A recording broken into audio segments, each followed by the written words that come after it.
channel. This is going to be the first vlog for the channel. I am very excited for this channel and I'm very excited to be here. If you came from my other channel, thank you so much for coming over, and I hope that I add a lot of value to you on this channel. I just took a test so that I could be licensed to apply herbicides. Herbicides is like the pest control for the lawns and stuff. So there's an opportunity that I'm going after. The license will allow me to be able to apply different treatments to lawn care. I'm going after an opportunity that requires me to be licensed. I did reach out to subcontractors, some that I actually know personally, and I asked them if they have this license. They do not, which is not uncommon. Sometimes you'll find that people have been working in a specific area for so long, but they don't have the proper licensing. And if I know that there are lots of opportunities for something in that category, I consider getting my license, depending on what's going on with me and my business, and depending on the level of difficulty. Let me say my prayer real quick. Sometimes people will be really great with painting, but they don't have their contractor's license.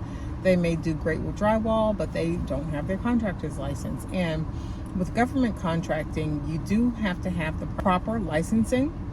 It's not all the time, but most of the time you do.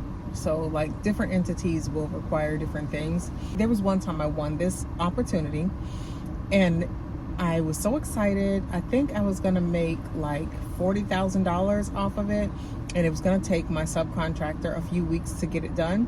It was painting, and he did not have any sort of licensing, but I knew he did an excellent job. He was referred to me by someone that I know and trust, and he didn't have any licensing. And guess what? I didn't have any licensing either. That opportunity was gone just as quick as I wanted, and I was very sad about that. Even if I don't win this opportunity that I'm going after, it's okay, because I'm going to go after other landscaping opportunities and I'll be able to present that license. I never win anything in that category. It's not a big deal because it didn't take that much time for me. Yes, I studied for it, and yes, I did the pre-test and took the class and all of that stuff. And as far as money is concerned, the test was $60. The pre-test was, I want to say $50. And I think the study guide was like $50, something like that. So we're not talking about a huge amount of money. Doing things like this is definitely worth it to me because the return on investment could be huge. The opportunity that I'm going after will pay about $500,000. I don't have my iPad in the car, so I can't pull it up and let you know for sure, but it's about $500,000, and I can't remember how much I would make, but it's a lot. It's a really good amount. It was raining so bad. It was just pouring down when I left home. Like, it started raining like a few minutes before I left home.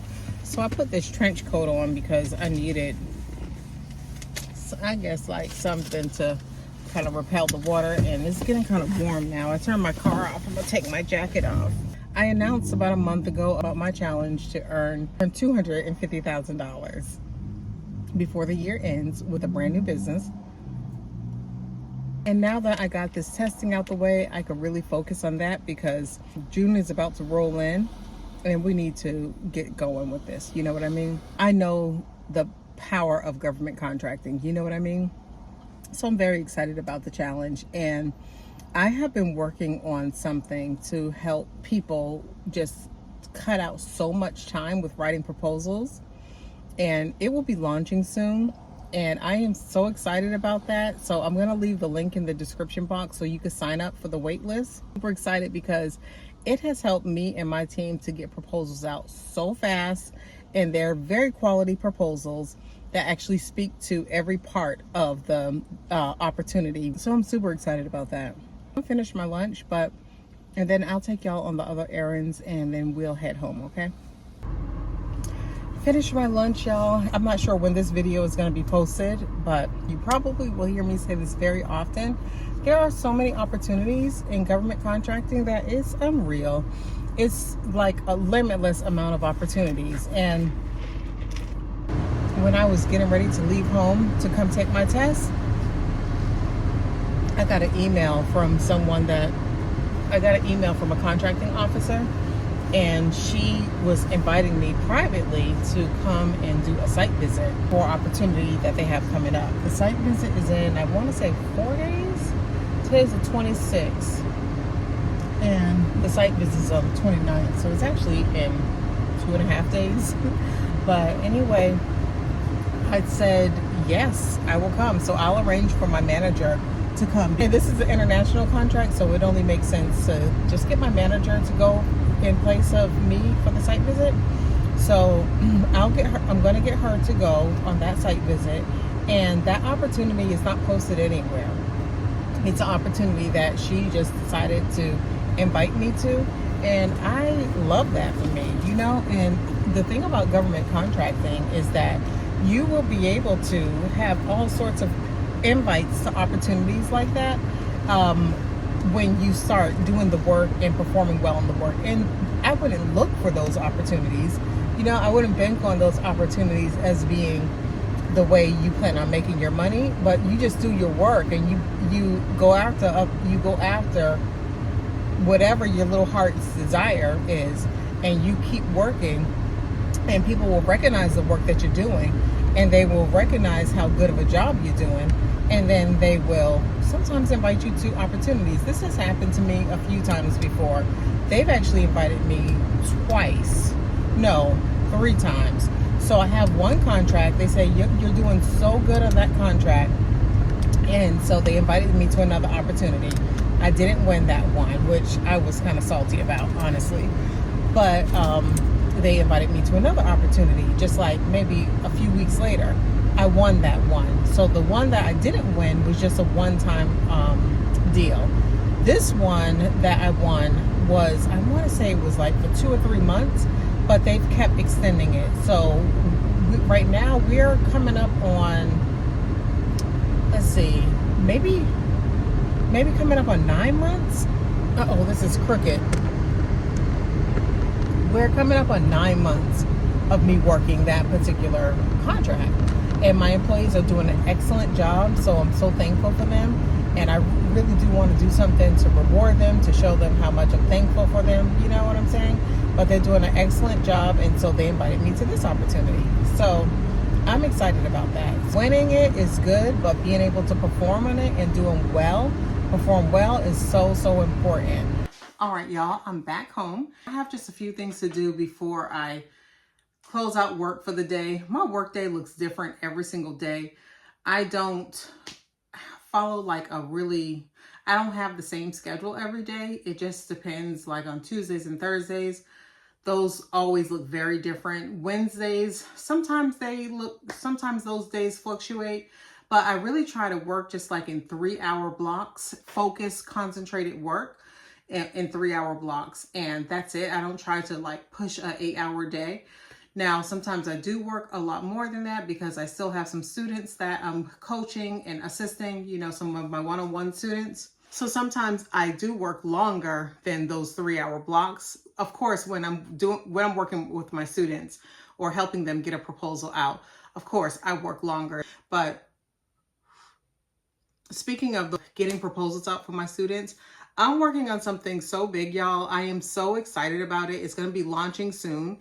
And I mentioned it earlier in the video, but it's going to help you to get a lot of proposals out. It's going to help you to be able to submit, because if you can't submit to the different opportunities that you find, then how are you going to make any money? You know what I mean? There is an exception to the rule, like if you're invited to do something, but you still have to submit to that, you know? It's just that I didn't have to find that opportunity. But speaking of which, I want to read that email to you guys because I want you all to just kind of like get a good idea like of behind the scenes. My channel, I want it to be as transparent as I possibly can be. Of course, there's some things that I'm going to have to be discreet about, but I want to be as transparent as I possibly can be because I run $1 million business and it's a wonderful thing. And I'm about to start another business where hopefully we can ramp that up to $1 million plus business. I'm sure we can. I feel positive about that. I want to go ahead and read that email to you. Let me find it really quickly. Oh, they just sent me another email too. All right. But it says, good afternoon. I trust this email finds you well. This email serves as an invite for you to attend a site visit for Friday, May 29th at 9:30 a.m. I ask that you please be on time. Once the visit begins, there will be no access to the areas that were completed. Please have a copy of the quotation to me by the end of the day, Monday, June 1st. And then she tells me who the point of contact is, and she gives me the point of contact's phone number, and she, just in case I have any more questions. And then she attached the scope of work, and then but she attached a revised scope of work just a few minutes ago. She sent me that email. So I'm going to review that so that I could kind of get some things in mind. I'm going to just do a little bit of research, try to get my pricing in mind, and prep my manager because she is the one who was going on the site visit. There's nothing special that needs to be done on the site visit. The biggest thing that I could say for you to do on the site visit is read the documents beforehand. Once you go there, have those things in mind, and then anything that you have a question about, ask those questions. But the biggest thing is, don't act like the job is just too big and you can't do it, because they're going to remember that when your proposal comes their way, So, I mean, I've won a contract where the contracting officer said everyone was acting like, we were asking for too much. It was too difficult.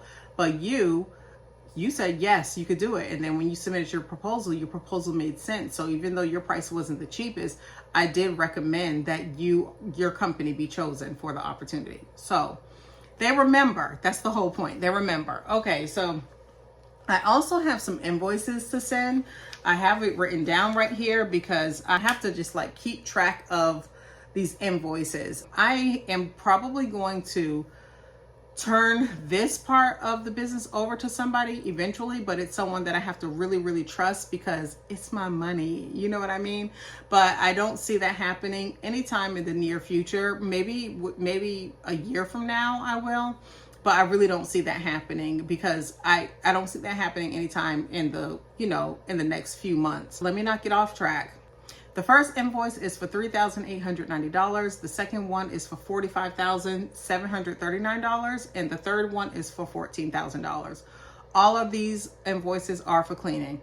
All of these invoices are recurring contracts. As you can see, there are big variances in the dollar amounts that I'm sending. So the total of these invoices is $63,639. When I invoice my clients is really dictated by a couple of things. It could be we reached a milestone in the job and so we get paid before the job is complete.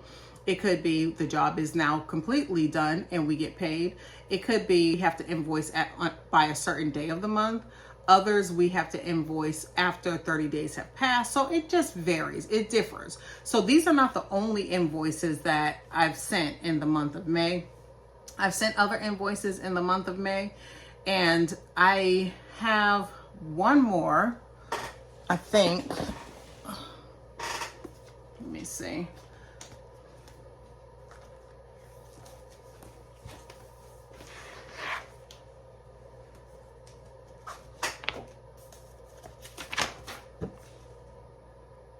Yes, I have one more to send, and that's the last, it's later on this week, because I was about to say that's the last week of this month, but it's actually later on this week, but I can't send that until the work is complete. So, and that one is like 3,000, somewhere around there. So yeah, guys, and let me tell you this too. My clients, they pay differently. So with government contracting, you don't tell them how to pay, they tell you how they pay. So I have one client where it was so hard to get the invoices on the right schedule, and it was really hard to get those invoices paid in a timely manner. Timely, in my opinion. They were getting paid, but they were like 45 days, and I found out that they have different times of the month when they cut checks and then they mail checks. And I was just like, can I just come by and pick it up? They was like, oh no. I was like, no, you cannot.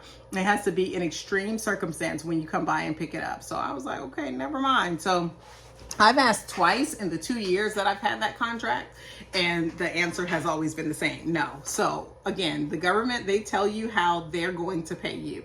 So there are some that pay direct deposit. All of my federal contracts pay direct deposit. Some of my other contracts pay direct deposit. Others where they'll mail the check to you, or you come and pick the check up. So with two, okay, one of them is direct deposit, one of them is mailing to me, and one of them I pick it up. So we have a great combination with this particular one. So I'm gonna send these invoices, and then I'm gonna take a look at the revised scope of work. I'm gonna get with the necessary people for that site visit on the 29th. Side note, we also have a site visit with the same entity tomorrow. So we currently have 2 contracts with them. I think I mentioned this to y'all before. And if we're awarded one or both of them, then we will have 2, 3, or 4 contracts with them, which is so nice, you know? So don't ever look at an opportunity and be like, oh, this is just too little money. There's rare cases where you could, because my first contract with them was like grazing $3,000, somewhere around there. And it's just grown. It's grown from there, and my staff is doing an amazing job. So yeah, I'm really happy about that. Make sure that y'all go to the link in my description box so that you can sign up for that wait list for writing proposals. Because let me show y'all this. When I first started, I'm actually gonna pull my sheet up from 2024. Okay, as you can see, I always list the opportunities. So this is like 60 different opportunities that I've listed that I wanted to go after potentially. So this just gives you an idea of how many opportunities there are.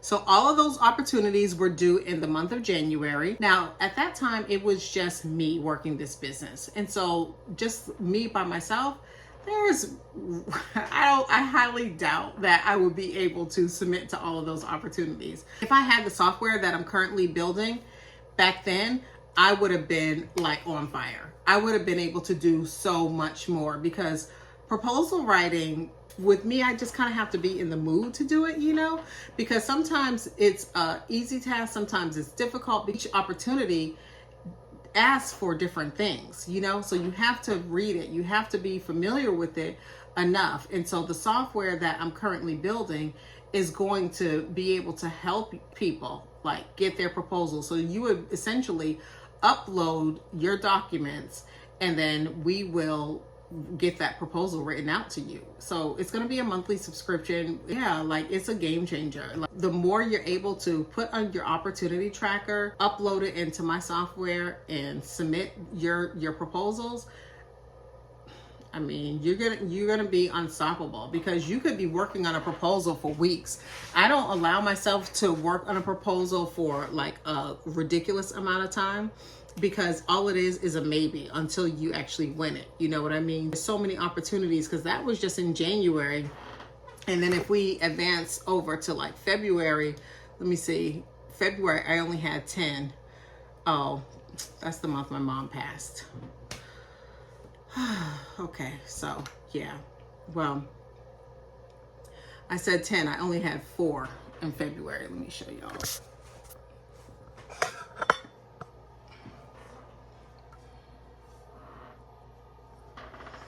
Yeah, and let me just kind of talk to y'all about government contracting. Maybe I'll go and make a whole video about this, but when I lost my mom, I barely worked. I ran payroll, and that was pretty much it, because I had systems in place that allowed me to do that.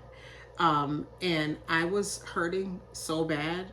I still hurt, but I was hurting so bad that I just couldn't do anything. And I didn't work for months, but I still got paid. I still made like $7,000 to $8,000 every single month. And I was able to grieve my mom. I didn't have to push myself. I didn't have any bereavement leave where I had to be back at work at a certain period of time. Government contracting really has done a lot for me. You know, it has changed things up for me so much. It's like my outlook is so different from what it used to be, just because there are so many things that I now understand that I didn't understand before. And I have government contracting to thank for that. So Anyway, going back before I started talking about the sad month of February 2024, I would, under normal circumstances, I would put like at least 30 different opportunities. So I would have goals for everything. A goal for the number of opportunities that I put in, a goal for the number of opportunities that I submit for, a goal for just goals for everything, a revenue goal for each opportunity. So just goals for everything. I'm gonna stop talking so much, and I'm going to finish up my work, and I probably won't talk to y'all until tomorrow.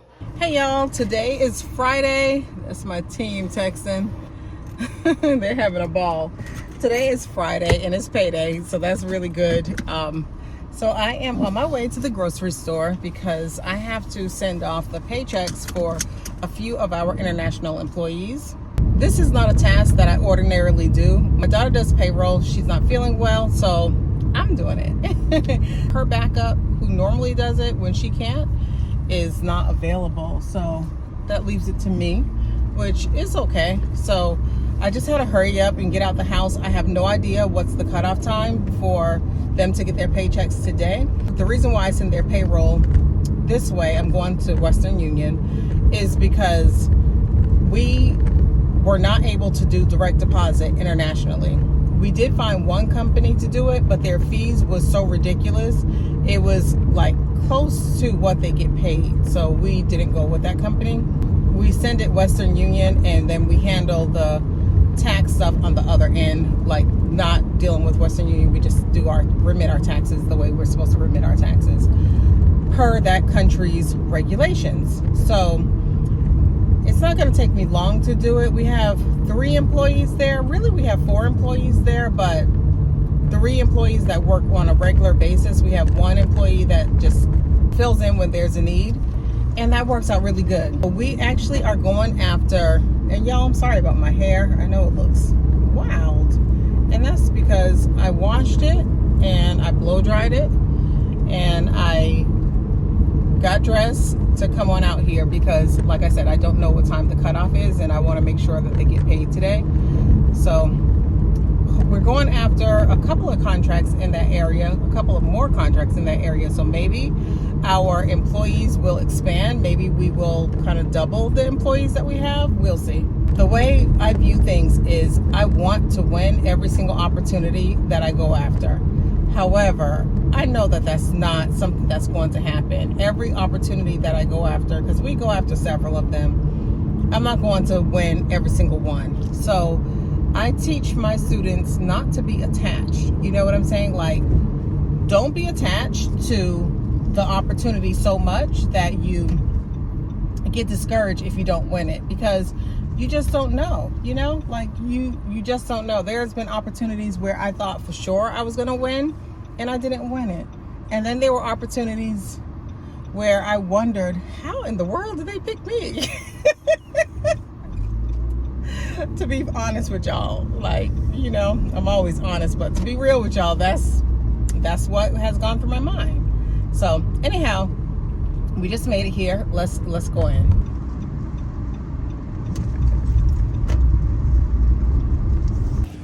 These flowers are so pretty. I'm tempted to take some home.